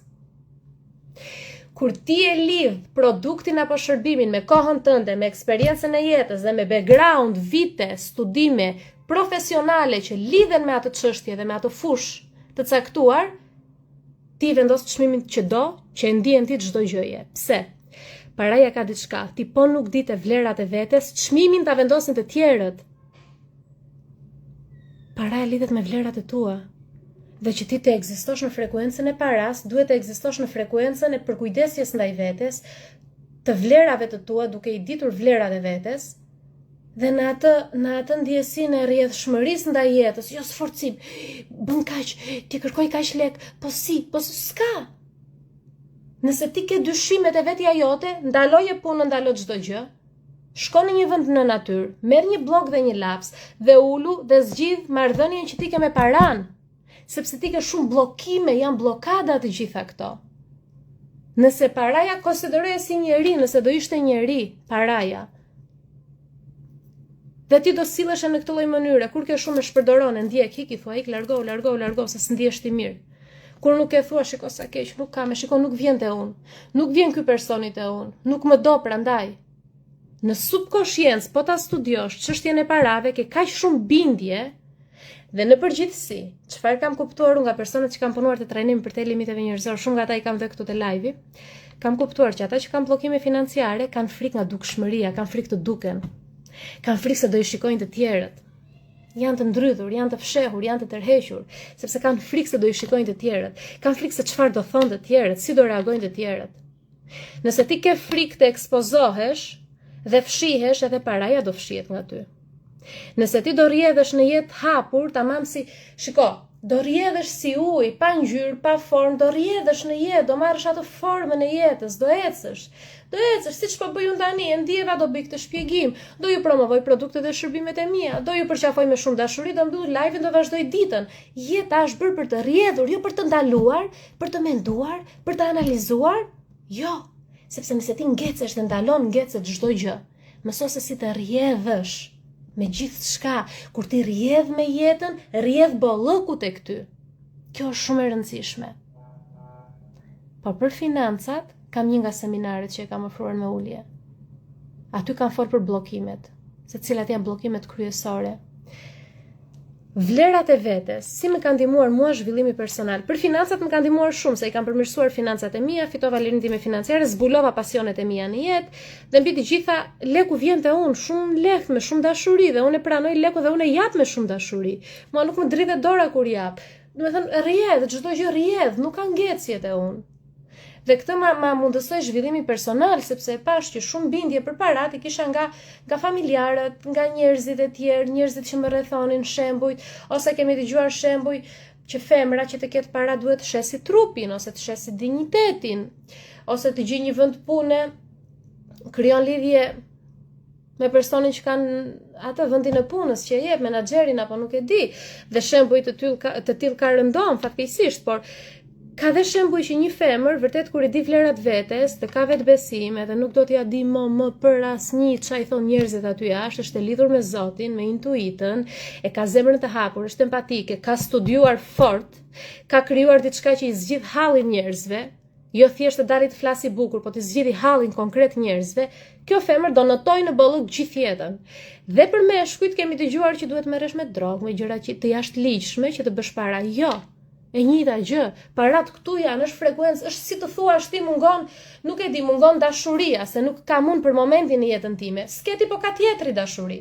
Thjesht të mungon ty për momentin. Para nuk keti po ka, parat aty janë. Bollëk është bollëk. Bollëk është në gjithë shka, në çdo aspekt. Thjesht për faktin që nuk e përjeton ti, do të thotë që nuk je ti gati, sepse diçka që ne nuk e përjetojmë, nuk e kemi çuar veten në atë frekuencë. Pra, është shumë e rëndësishme të merrni këtë paketën e zhvillimit personal me seminaret, sepse te një nga seminaret është për financat, bllokimet. Merrini të gjitha dhe futuni gjithë verën, sa kanë ngel nga vera, gushti dhe pak nga korriku, futuni dhe studioni. Keni 3 nivelet e zhvillimit personal dhe 6 seminaret. Ka që sugjeroj unë, edhe librat po e po. Për te librat, prit se u kujtova, këtu kanë 50 afirmime. 50 afirmime. Për lirim financiare, pasuri dhe para, janë të ky libër. Dhe përveç kësaj, keni dhe seminaret. Tani, vlerat e vetes, për shembull, para se të bëja zhvillimin personal, që thatë ju grupi, unë nuk i dija vlerat e vetesime, sepse ta shpjegoj në këtë lloj forme. Vlerat e mia janë të vërtet, le ta marrim kështu, ishin nga ky niveli dhe poshtë, për shembull, marr shembull, është një nivel këtu dhe këtu poshtë janë vlerat e mia. Si për ishin bivendosur çfarë më thonin të tjerët. Ti e di egër, ti je shumë e ashpër, ti nuk të do njeri afër se flet gjithmonë shumë, ose i thua gjërat në mënyrë të ashpër. Me thënë, kisha krijuar disa bindje që duhej mos t'i thuaja këto gjëra të vërtetat e mia, që të tjerët dhe më pranonin. Dhe kisha filluar, isha ndrydhur aq shumë sa nuk shikoja këtu poshtë që kisha kaq shumë vlera, sepse njihja veten me syrin e të tjerëve. E shihja veten me sytë e të tjerëve. Nuk e kisha parë ndonjëherë veten time me sytë e mi. Dhe kur unë bëra zhvillimi personal, Zoti më hapi sytë, e pash veten me sytë e mi për herë të parë në jetë dhe kuptova që një njeri që i do kafshët nuk i lëndon. Një njeri që e do natyrën nuk hedh asnjë letër, asnjë çmçakiz në natyrë. Një njeri që ndihmon të moshuarit, një njeri që i do fëmijët dhe luan me fëmijët. Një njeri që ndihmon familjen e bashkëshortit, që ndihmon familjen e vet. Një njeri që e toleron bashkëshortin për shumë gjëra. Një njeri që ja del me autizmin. Një njeri që i ndihmon njerëzit e studentët, edhe një njeri që qan kur shikon dikë që vuan në rrugë, është njeri i mirë, është njeri me vlera. ndoshta s'kan këto vlerat e tjera që mund të ketë dikush që mund të jetë shumë, se di, në pamje të parë ato gjërat sipërfaqësore, shumë e bukur, shumë vishet bukur, ka ato kombinime të kështu, nuk është rasti im ai. Nuk është dhe nuk do jetë se jam munduar ta bëj, po ishte shumë sforcim. Të hecja majt ato tyre takave si e ke parasysh, nuk ishte gjëja ime. Unë lullëzoj në bukurinë e shpirtit, në bukurinë e mendjes, në këtë bukuri që ma ka dhënë Zoti kështu si ma ka dhënë, i kuptova që vlerat e mia nuk qëndronin te sipërfaqja, po shumë thellë, dhe kuptova që kur shikon veten me sytë e tu, shikon të vërtetën. Kur shikon veten me sytë e tu, shikon të vërtetën. Kur e shikon veten me sytë e të tjerëve, shikon iluzionin. Askush në këtë jetë nuk mund të të shikojë ty vlerat e tua. Askush. Sepse është një shtres që nuk depërton dot. Depërton vetëm ai që ka arritur para teja aty. Prandaj unë shumë nga studentëve i shikoj dhe i them, "O, ça drite që ke, ça fuqie që ke, ça energjie që ke." Pra, i shikoj kështu dhe them, dhe ata habiten, thon, "Po kjo ku e shikon, se kuptojnë se është seanca e parë që bëjmë bashkë. Ja, Arbi është një nga ata dhe është këtu në live." Nuk e kuptojnë, thonë është seanca e parë. Ndërkohë unë e shikoj që sekondin e parë që i shikoj në sy, sepse unë kam qenë më përpara aty dhe arrit të shikoj vlerat e tyre. Dhe vlerat e vetes unë i pash kur bëra zhvillim personal. Kaq. Kemi dhe një të fundit. Që është, e di që t'ingëllon që dishëm, mua më shijon vetë mia. Pra zhvillimi personal mua më ka bërë që mos të kem frikë të rri vetëm. Më përpara, kam qenë një frikacake, që flia me dritë ndezur. Kur isha studente në Tiranë, rria me vllajin, po shpeshher vllai ikte në Sarand me shokët ose me të dashurën e tij që është bashkëshortja tani, dhe ata iknin dhe ngelesha vetëm, flia me dritë ndezur. Ose i thoja më lini qenin mua këtu, mbaja Klojnë me vete që nushen, që të ndihesha e sigurt, kisha edhe 2 peshq në akuarium, më dukej kur isha me peshqit se kur mbronin ata, kam qenë një frikacake që nuk e keni iden, dhe mundohesha kur kisha 1 orë të lirë, çfarë të bëja, merrja 30 shoqe në telefon të pinim kafe. Kush të më thoshte po. Pra kam qenë komplet jashtë asaj rrugës së Zotit. Tani mua më shijon të rri vetëm. Madje kam zgjedhur të rri vetëm, refuzoj shumë takime, shumë ftesa, refuzoj shumë evente, sepse mua më shijon të rri vetëm. Nuk jam antisociale, jam shumë sociale. Të flasim për alienët mund të flasim 5 orë bashk, të flasim për zhvillimin personal mund të flasim 15 orë bashk, po për këto gjërat e zakonshme, për shembull, shkova aty, kishte ulje, bleva këtë çantën, bleva këto këpucët, i kam takat kështu. Unë nuk e kuptoj më atë gjuhë, nuk e kuptoj më dhe zgjedh më mirë të refuzoj këto takime dhe këto biseda, dhe më shijon vetmia, lidhe me natyrën. Shikoj, që kur takova demonët e mi, nuk ka demon aty jashtë më trembi. Troç muhabeti. Dhe nuk kam më frikë, mund të rri në errësirë totale të meditoj. Do me thënë bëhem një me errësirën. Që kur takova demonët e mi, nuk ka demon aty jashtë më trembi. Kështu që më shijon vetmia, sepse bëra zhvillimi personal. Të gjitha këto që i arrita fal zhvillimit personal. Dhe të gjitha këto mësime që unë nxora, këto janë shumë pak që po ndaj me ju, se normalisht në një live nuk mund të qëndroj aq sa dua unë, dhe nuk mund të shpjegoj se dhe harroj, por gjithçka që unë kam krijuar, gjithçka që unë kam mësuar, vite studime, ende jam duke bërë disa studime për inteligjencën emocionale, aty jam pak më fokusuar këtë periudhë. Të gjitha këto unë kam përkthyer në libra dhe në trajnime. Dhe unë nuk i kalova këto që vetëm të dalë të flas bukur, sepse unë e di që jetën ty nuk ta ndryshoj të thjesht duke më dëgjuar në një live. Që unë të ta ndryshoj ty jetën, se që ndryshova jetën time, duhet shumë punë, duhet një rrugë nga fillimi në fund. Prandaj unë do ju sugjeroj këtë, t'ua tregoj në foto që ta kuptoni ku është. Vetëm një moment t'ua tregoj në foto. Edhe diçka, unë do e shpërndaj prapë në story. Edhe pse juve nuk ju shfaqet te profili, unë do e shpërndaj prapë në story. Këtë ju sugjeroj.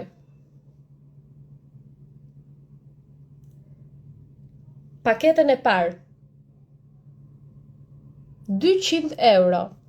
Nga 727, janë 6 seminare, 3 trajnime. Këto zgjasin shumë, gjithë beharin, jo okay, mund të ndjekësh dhe ke akses të përjetshëm. Tani shkurtimisht, si funksionojnë trajnimet e mia, dhe këtë do them, dhe pastaj do bëjmë një vizualizim për ta vazhduar ditën me energji pozitive. Do e kemi këtë vizualizimin, dua ta kemi kështu të përditshëm, domethënë dua të kthejmë pak energjinë te vetja. Shkurtimisht, ti ndjek trajnimet, ke të hapet një llogari në website. te website ionacademy.com, të hapet një llogari. Te ajo llogari ti ke mundësinë që gjithë jetën të kesh akses të trajnimet e tua, të produktet që ti ke marrë. Dhe janë 6 seminare për tema nga më të ndryshme, që është shëndeti mendor, janë traumat dhe bllokimet emocionale, janë financat, emigrimi, biznesi, karriera, është vetbesimi, është prindërimi dhe si të shkruash një libër bestseller nga fillimi në fund. Libër bestseller siç kam unë këtë. Unë kam krijuar 8 krijime, por njëri është bestseller. Dhe të gjitha këto seminare dhe 3 trajnimet e zhvillimit personal niveli fillestar, mesatar i avancuar janë për 200 euro, domethënë është herë e parë që do ofroj 70% ulje te trajnimet e mia. Ekstra, për ata që marrin këtë të parën, kanë kuponin brenda 20% që nuk e kam vendosur unë, por më kujtohet kur kam bërë seminarin për trauma dhe kur kam bërë seminarin për bllokimet, për shëndetin mendor, për ankthin, kam thënë te secili nga këto seminare 20% ulje për trajnimet 1 me 1 që do jenë në shtator. Pra përveç se me këtë ulje 70% merrni dhe 20% trajnimet e tjera. Do të thënë shumë dhurata ka këtu. Këtë ju sugjeroj unë dhe gjithashtu edhe librat. Mund të punoni gjithë verën me zhvillimin tuaj personal. Tani vendosim një frekuencë sepse sot është një portal shumë i rëndësishëm. Dhe në këtë portal dëshiroj që ne të manifestojmë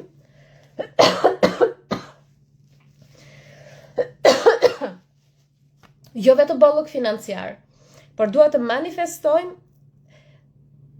një realitet në tërësi. Kur ti manifeston vetëm financa, një marrëdhënie, një fëmijë, një shtëpi, një makinë, ti manifeston një gjë, ndërsa unë sot dua të manifestoj një realitet në tërësi, ku të gjitha gjërat që ti do janë aty të manifestuara. Prandaj vendosim frekuencën për sot. Frekuenca për sot është tjetër. Frekuenca për sot është 37, që ta dini. Sot është portali 77. Kristal keni? Nëse keni ndonjë pirit, do ishte ideale ta merrni. Asu nuk e kam piritin këtu me vete. Më duket se kam te kuleta një të vogël, se mbaj gjithmonë në kulet një pirit të vogël. Po e kam. E gjeta. Kam një pirit të vogël. Nëse keni pirit, do ishte ideale.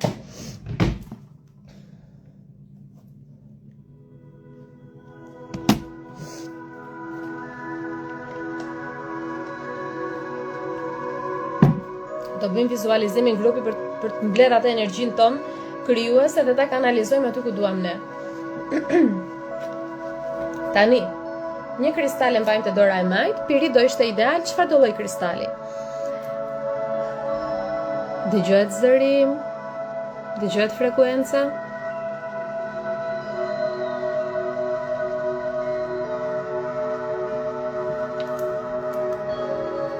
Tani dëshiroj ta lëshojmë trupin, lëshojni trupin, lëshojni trupin, lëshojni duart, vetëm në dorën e majt, do mbani kristali dhe do e mbani dorën të drejtuar kështu për sipër, këtu, në këtë nivel, kështu, vetëm dorën e majt, te qendra e tretë, te stomaku, kështu, dhe I lejojmë shpatullat të bien poshtë. Me dorën tjetër, në këtë pozicion, vendose si për prerit, si për këmbës.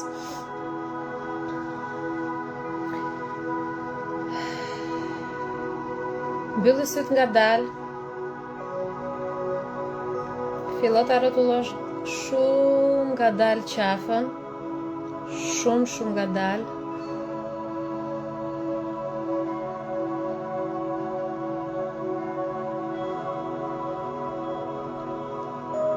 Drejtoje qafën, shpina drejt, këmbët të mbështetura ndysheme dhe fillo të marrësh frymë hund.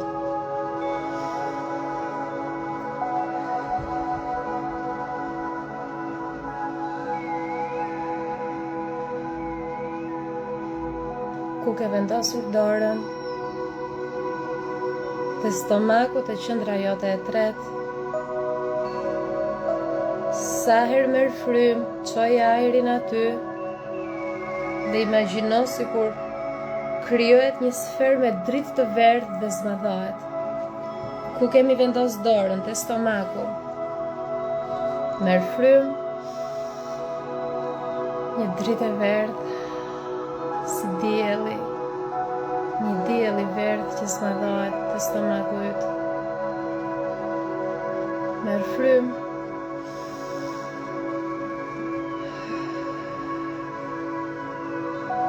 Sa më shumë merë frymë, më shumë s'madhohet.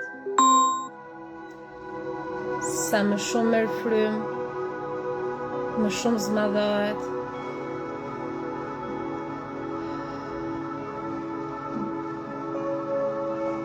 Të mbush gjithë krahararin.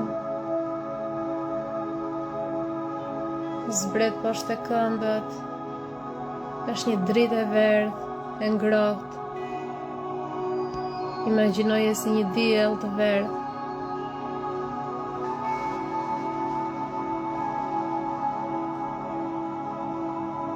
Është shpërndarë në gjithë trupin tënd. Ndjeje të fytyra, të gjithë nxehtësinë.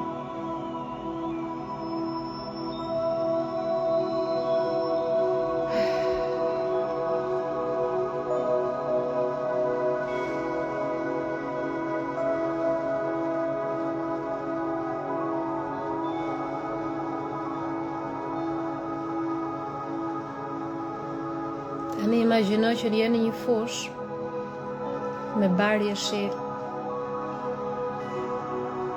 Vazhdo të ecësh, duke ndjerë freskinë e barit në këmbët e tua.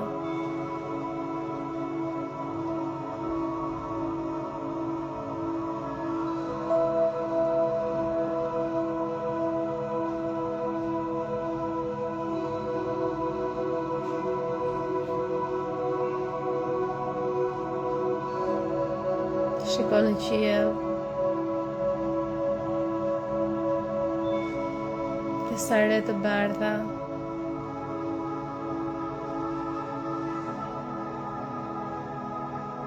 Qiellin blu është i pastër.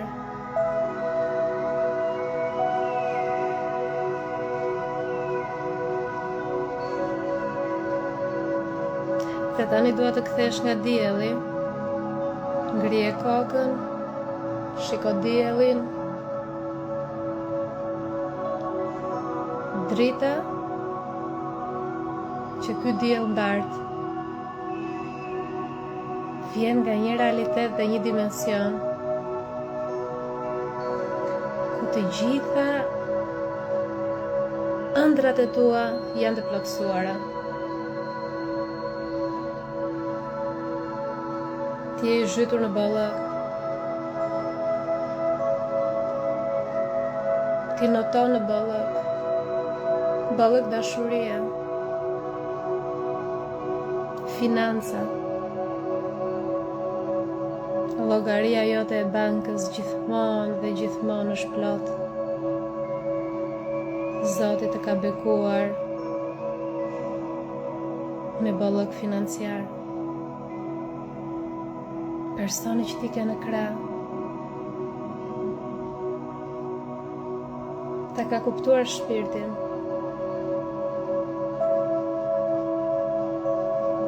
Fëmia e yt është i shëndetshëm. Ti ke një familje të shëndetshme. Shtëpia jote është e jotja. Nuk ke as kredi, as borxhe, as gjë, është shtëpia jote, është vila jote. Aty kalon shumicën e festave të kohës.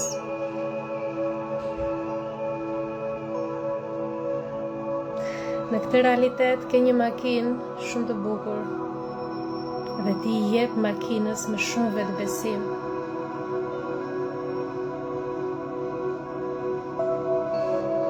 Tani lejo drita dhe energjia e këtij realiteti të vite ty nëpërmjet rrezeve të diellit.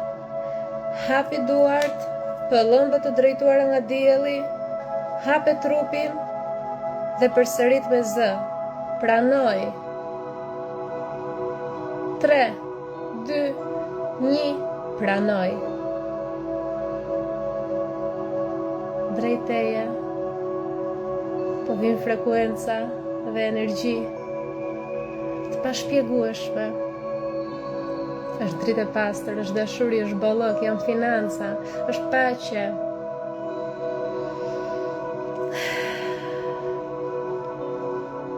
Tani mblidhi duart grusht. Përqafoje veten fort. Syt mbyllur ende.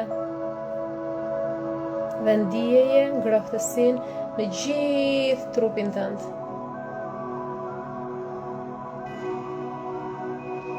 Në fushën tënde të energjisë,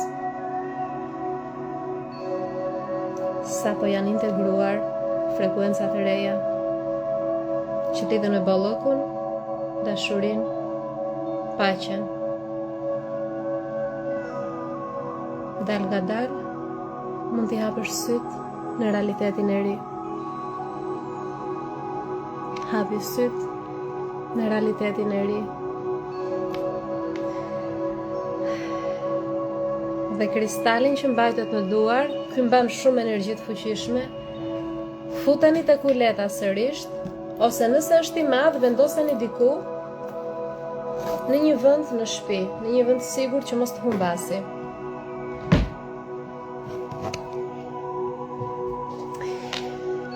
Dikush më pyeti ku ta gjejmë 777 kërkon në YouTube, 777 Hz dhe të shfaqet. Ka qenë një energji shumë e bukur, ose portali ishte ky sot, ose energji ishte ky sot. E përjetuat, ishte shumë e bukur, shumë e bukur. Duhet të rri akoma, po çfarë të bëj, jam në live, duhet të mbyll live-in, por doja të rri aty. Ishte wow, ishte shumë e bukur. Juliana thot qava. Juliana, unë doja vetëm të qeshja me të madhe, ishte një, nuk e di. Por më duhet të udhëhiqja vizualizimin, se po të isha vetëm, nuk di sa do rria aty. Ajo drita gold, ju nuk e keni ide, nuk mbush komplet fusha energjisë. Shumë e bukur, shumë. E keni të aktivizuar edhe plexusin solar, ta dini, do me thënë gjitha aura absolutisht është integruar në këto frekuencat e larta, po sidomos qendra e tretë që është fuqia personale e keni të aktivizuar. Kështu që her pas here sot gjatë ditës, me dorën e majtë, vendoseni lehtë aty, edhe rikujtoni atë ndjesinë e vizualizimit. E vendosin te stomaku her pas here dhe rikujtojeni.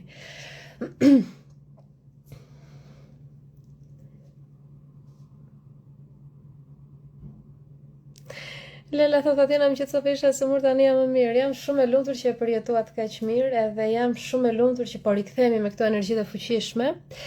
Ju lutem, kur ta ruaj live-in, shpërndajeni me njerëzit që vërtet kanë rëndësi për ju. Unë nesër nuk e di nëse do jem në Tiranë apo jo, nëse do jem në Saran do jemi në 6 të mëngjesit ose në 6:30 live, sepse do hyj herët në mëngjes, nga që në Saran nuk ka mundësi se si ta bëj live-in kur është vajza zgjuar, se këtu e mbajnë gjyshrit.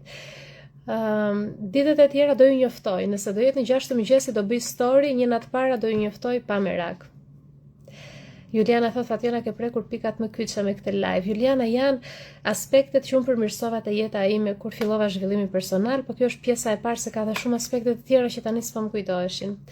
Do ju lutem ta shpërndani me njerëzit që vërtet kanë rëndësi për ju, t'i ftojmë të bashkohen, të zhvillojnë veten, sepse kur një njeri i dashur për ne përmirësohet, nuk e shikon vetëm ai pozitivitetin, po e përjetojmë edhe ne. Është mirë të shikosh njerëzit e zemrës që janë me vetdijet e lartë. Se ndonjëherë sa do ta duash dikë qoftë motër apo vlla apo prind, kur është në vetdije të ulët, ndonjëherë dhe i shmangesh sepse të rëndon shumë me energji. Kaq kisha, tani rikujtes për librat, është shumë e rëndësishme që t'i merrni tani që janë me ofertë, sepse i keni me shumë ulje çmimi, librat 1, ditarin e manifestimit 2 dhe zhvillimi personal, ajo paketa që janë 3 trajnime dhe 6 seminare që i keni me 70% ulje. Ju përqafoj, shumë thonë na ke kënaqur sot, edhe diçka, sepse nuk dua që të ndiheni sikur ju bëni komente edhe për mua nuk kanë rëndësi. Qoftë edhe një zemër që t'i bënte komenti, për mua ka shumë rëndësi dhe t'ja mirënjohse me gjithë shpirt. Për arsye të kohës që dua të sigurojmë ta ruaj live-in, nuk mund t'i lexoj me radhë të gjitha komentet, po për mua kanë shumë vlerë edhe shumë rëndësi të gjitha mesazhet dhe komentet që ju më dërgoni. Se fal jush jam unë këtu sot, për ju jam unë këtu sot. Kam 6 vite, fal teje, kështu që jam shumë mirënjohëse për ty. Shumë mirënjohëse për ty që je këtu live edhe që je këtu te faqja ime Instagramit. E mbyllim, kalofshi sa më mirë. Dikush më thot, shite në Saran në ndonjë vend fizikisht librat. Në çdo vend që shiten fizikisht shiten në Tiranë, te Librari Arts, por nuk janë me ulje, me ofertë. Me ofertë jepen vetëm online, kështu që pa problem, më shkruaj mua në privat, ose shkruaj te faqja e librarisë, ose te numri i WhatsAppit dhe i përfiton me ulje. Për 1 deri në 2 ditë i dërgojmë ne.